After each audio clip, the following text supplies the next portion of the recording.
chainsaw I was telling y'all about.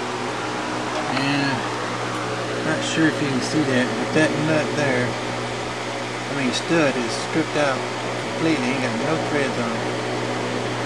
This one I will be repairing today. Okay. I don't know if y'all can help me, but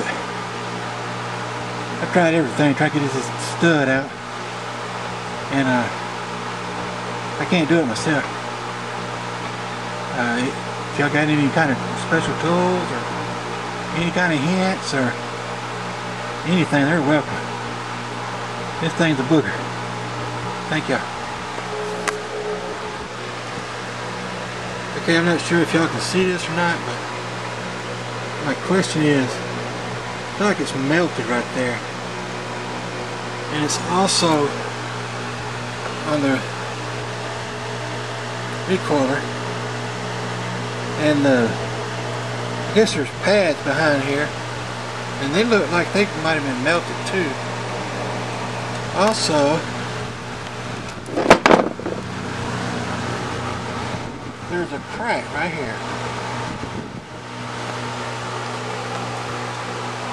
See it? Where it's at? Does that hurt it, or will it go be alright? Thank y'all.